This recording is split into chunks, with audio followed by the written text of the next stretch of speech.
So now, we're coming back to the basic circuit right here for basically absolute beginners. We added a little bit though to the earlier video, the schematic diagram right there. So I did a step-by-step build of this with the power supply, the circuit, just lighting an LED. We got the power supply and it provides voltage and also provides current, but the current is set by the resistor and also a bit by the LED right there. You notice there we don't have much current. This is a cheap breadboard, and so if I make a better connection with the metal, we will get more current.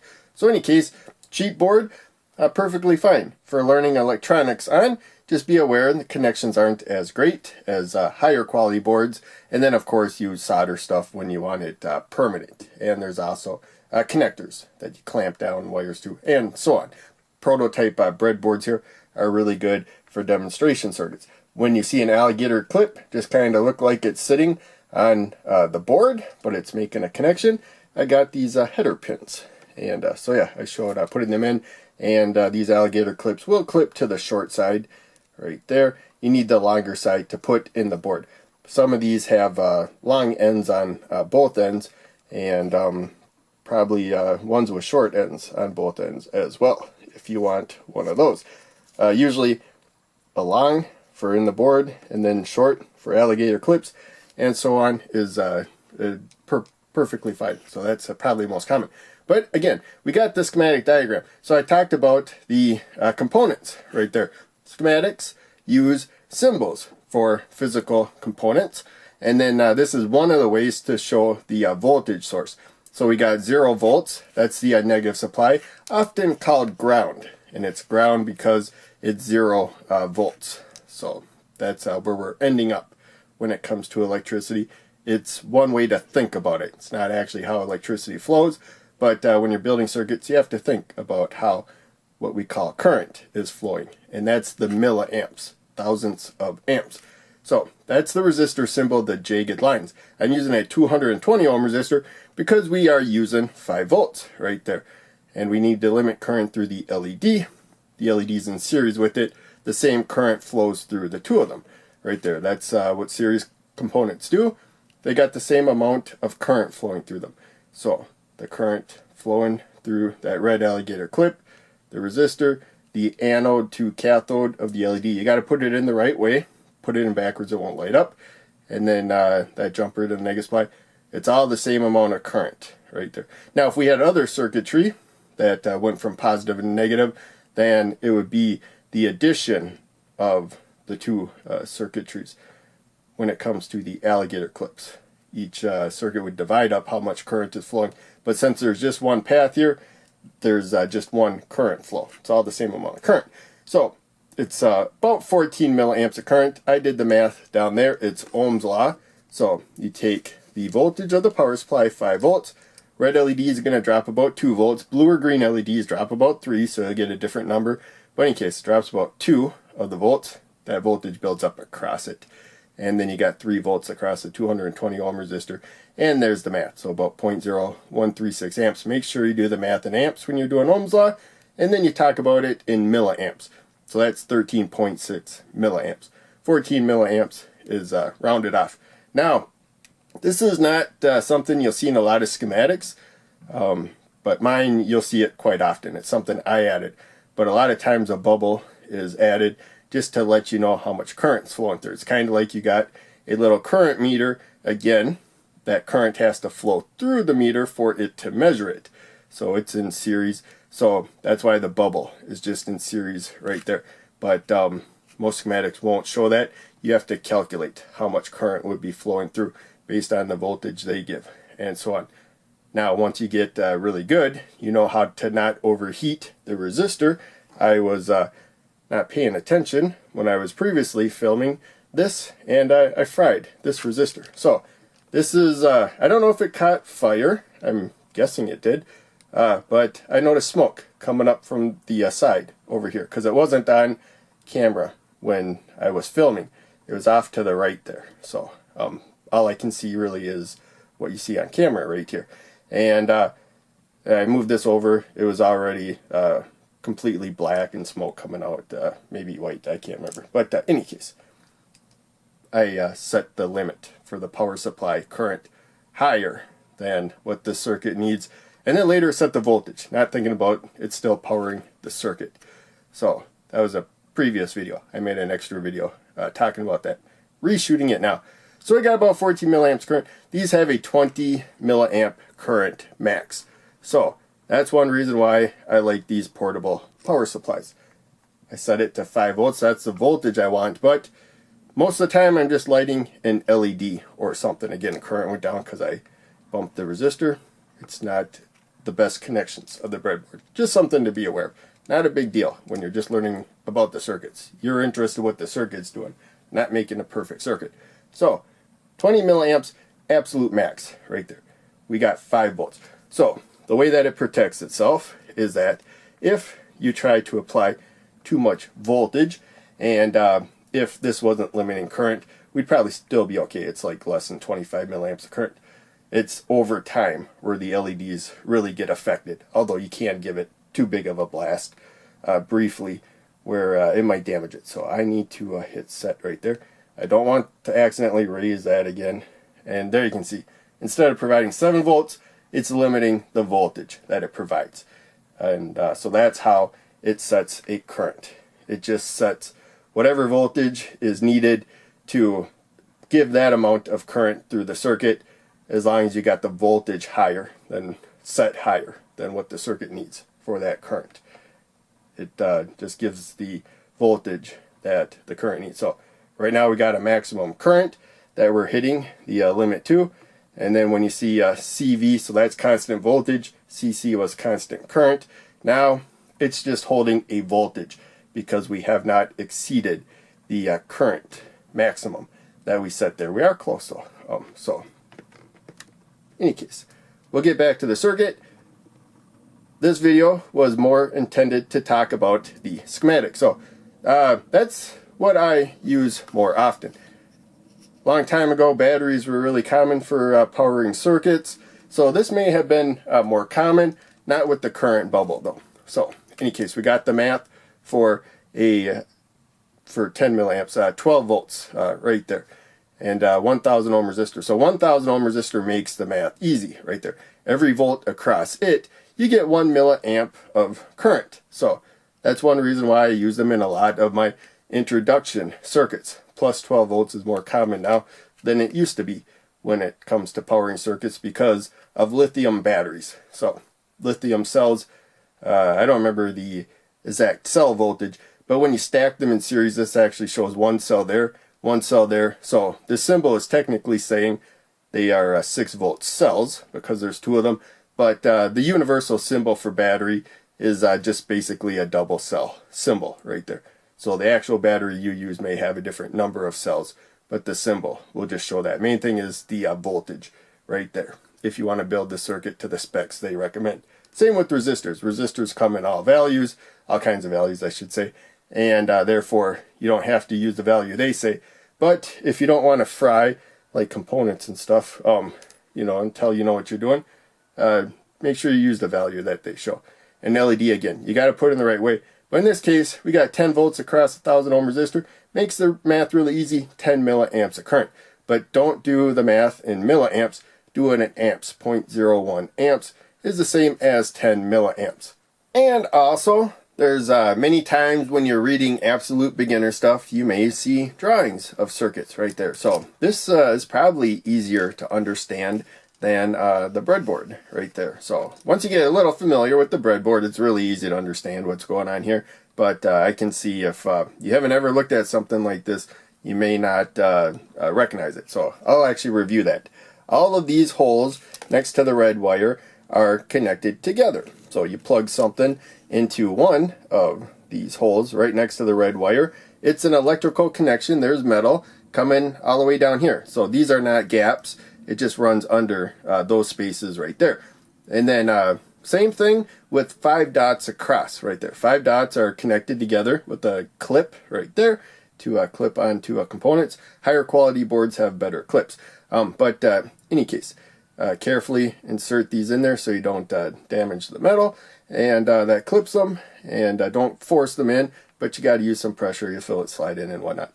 And so when it's making contact, anything you plug into another one, if it's making contact really well, you have basically a direct connection, almost no resistance. Again, this board doesn't make the best connections, so if I wiggle the resistor around, you're going to see the amount of current flows changes. That's because the amount of current resistance, the resistor has a set amount of resistance, but also how well it connects.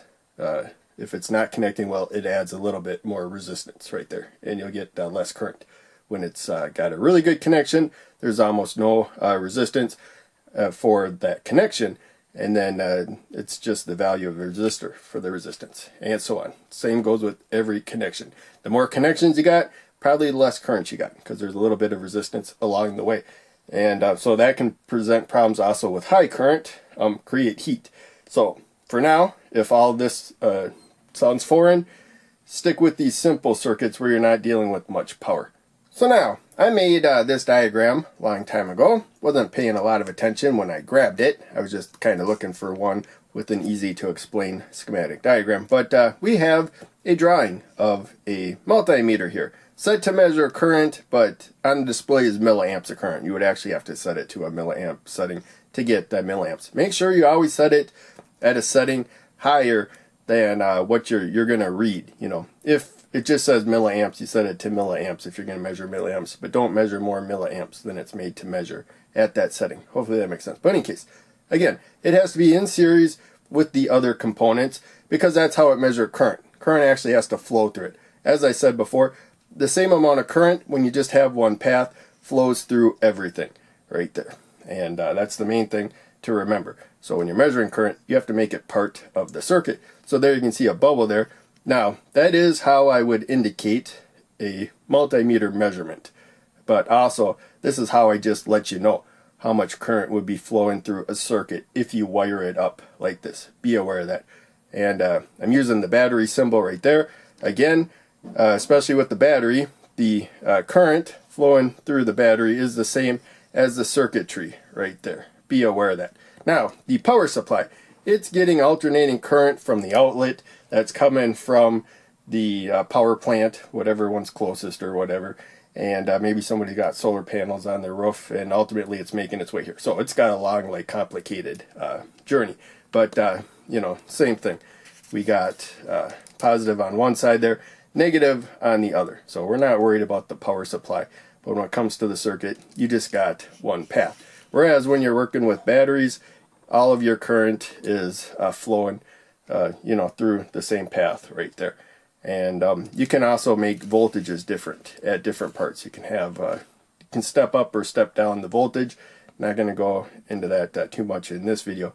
But for the most part, when you think of a circuit, you can think of a circle right there. Or you can think of a starting point and an end point. Doesn't really matter. Main thing is you have whatever current going through the components you have going through the components. That's the most important thing to be aware of. So now, we're just going to focus on the resistor symbol. So often it is these jagged lines right there, bouncing back and forth, especially if you live in the US. If you live out of the US, you might have a rectangle. Also, if there's no wattage rating next to it, that probably means it's a 1/4 watt resistor that you can use. You can always use a higher wattage resistor. The wattage just indicates how well it dissipates heat. And so I have 10 watt resistors, and I also have 1 watt resistors. My 1 watt resistors look like these resistors here, but much larger. So I can't find them right now. But this is a 1/4 watt. The one I was using on the breadboard, it should be the same size, although they were made by different manufacturers. These are probably higher qualities. And so the reason why I grabbed these, so this kit, I have a kit with a whole bunch of different values. On the paper it marks the value. So does this one, but I didn't rip it off where the value is marked off. 220 for these. And this is 10K right there. I think there was 20 in there to begin with. Maybe I lost a couple or something. And I also had a bag with 220s, but I can't find that bag anymore. So I just have some stragglers that are still around. But a long time ago I bought just random resistors that they were basically, this one just came with the resistors in there. I had to put them in separate bags. And you can write the value on the bag, make a little sticker to put the value. Some kits do that for you. So, in any case, those are 1/4 watt resistors. I have 1 watt resistors that they're a lot bigger, but they can dissipate 4 times as much power. Ultimately, the wattage is the voltage across the resistor times the current flowing through it. So its value determines how much current's flowing through it. That's a main thing. But in case you want to take those two numbers, the current is an amp. And so 1/4 watt is 0.25 watts right there, 1/4 of a watt. But you want to stay halfway below that. So that's very important if you're designing your own circuits. You know you need a resistor, but you don't know the value. Of course, you have to limit current. Like our demonstration was the LED. We had to pick the value to limit the current below 20 milliamps for the LED. But you also have to make sure you don't overheat the resistor. 1/4 watt. And at low voltages, that's very easy. Higher voltages, you may have to use a higher wattage resistor, because as voltage goes up, current also goes up. And so on. It goes up pretty quick. So we're not going to dwell on that too much. Just be aware of that. Now, we're going to come back here. As I said before, I have 10 watt resistors. I put them up here. So this is a 5 ohm resistor right there, 10 watts. And the rating's not quite that faded in person, but it's not terribly dark either. And there's 10 ohm resistor right there. And I'm guessing J means that it could be a percentage higher or lower than its rated value. That's what I'm guessing. I don't think I ever found out exactly what J means. So that's called tolerance right there. So that's not exactly 5 ohms, not exactly 10 ohms. You know, maybe it's 1%, maybe it's 5% different or something. With these blue LEDs, they have a brown band to indicate it could be 1% higher or lower than that 220 once you learn how to read the color code. So we can zoom in and look at that. So this is what 220 would be for the color code, and got a little closer than the camera can stay focused. And there we go. So that's red for 22, black for 0. And then you got a multiplier after that. So you take these first 3 numbers, that's just the numbers that it says. That's the multiplier band. And since there's no more to this, it's 220 ohms, we got black for 0. No more zeros or anything. We just do a 220. If you have one of these beige resistors, they're not as accurate, so we got a gold band. It means it could be 5% higher or lower than what you read there. And so probably not going to be as close to 220 as the blue one, but it may be. Maybe spot on. But it may be 5% higher, maybe 5% lower as well. You got to expect that. But we got red for 22, and then our multiplier comes here. So that's 1. Brown for 1. There's one more 0, or else you can think of it as times 10. So that's how you read the color code right there.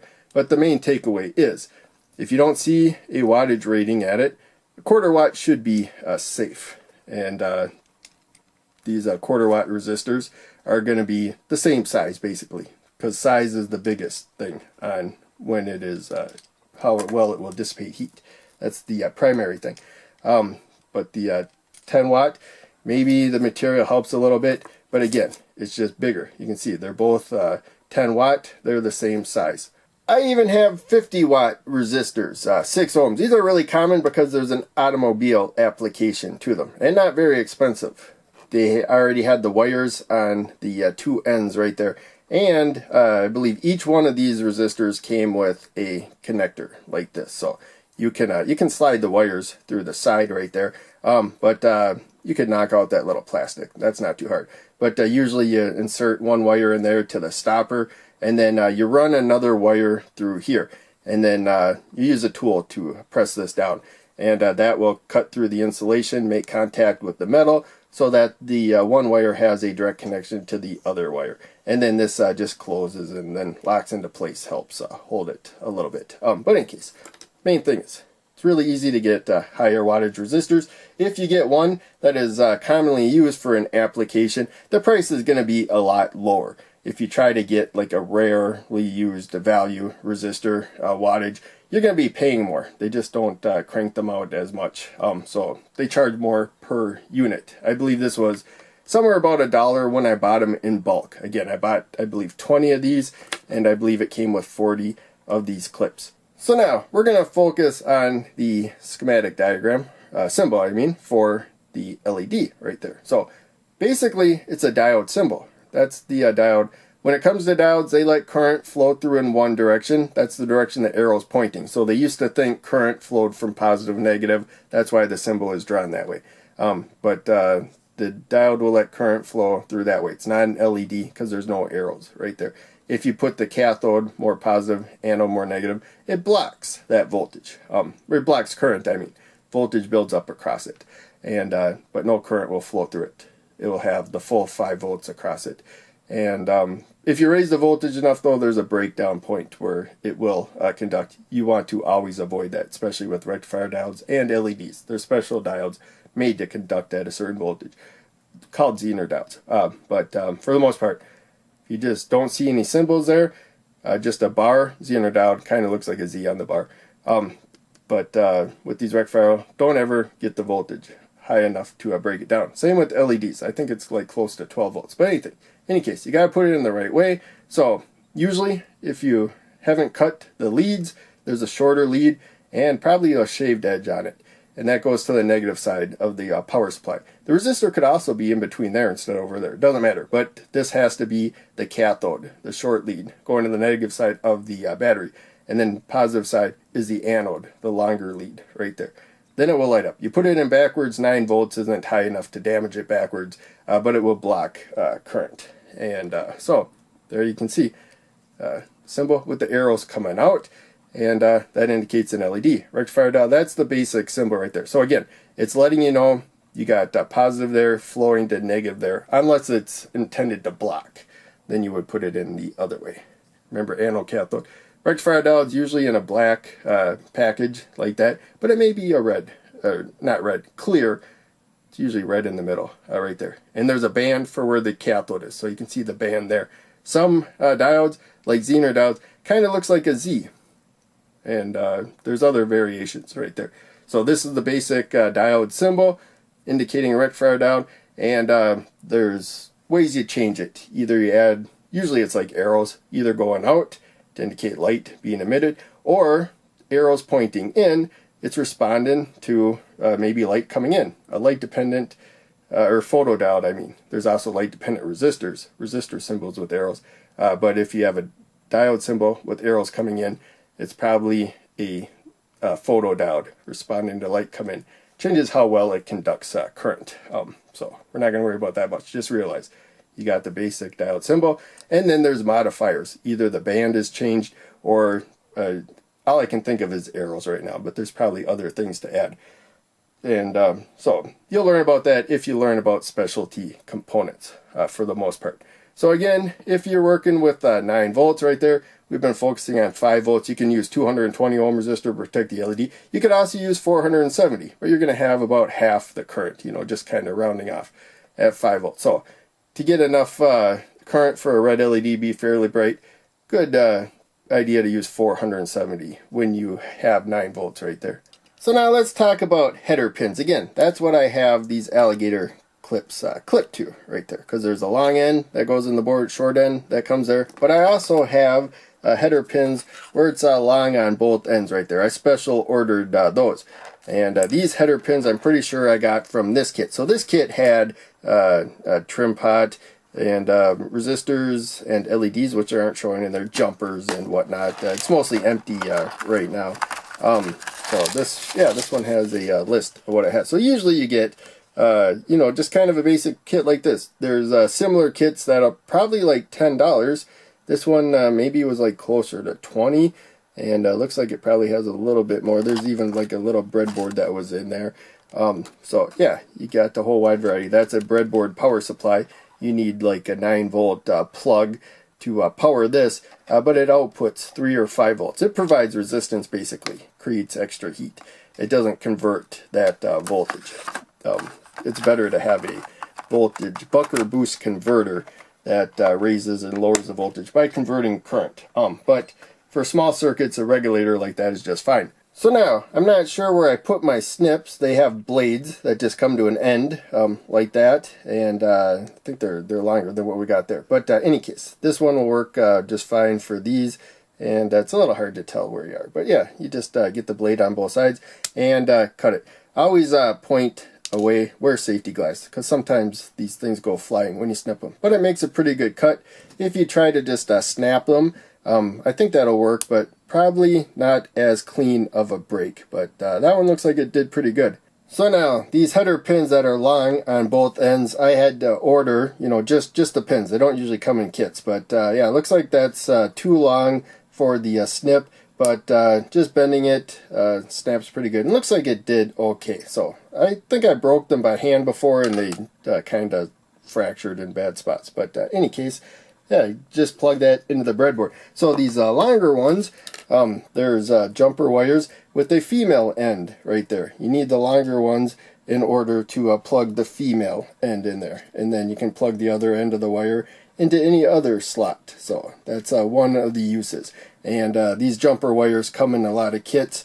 Maybe they're all male to male, and some of them are male to female. You might even get some female to females. You never know. You got to look at exactly what the kit provides. Generally, you want to get kits that provide as much of the stuff you plan to use as possible. That's kind of the cheapest way to get a wide variety of stuff at a low price, but you don't usually get a ton of them. You know, you get some LEDs, some resistors of various values, some header pins, and so on. But if you really think you're going to need a lot of something, or if something's really rare, then you kind of got to just make a purchase of just that one item by itself. But in any case, I went on really long because I basically made this video for people completely new to electronics. So I just kind of wanted to go over some stuff you run across when you're building a lot of circuits, you know, just basic stuff, not complicated, but you know, so a lot of it's stuff you don't think of. Electronics is not something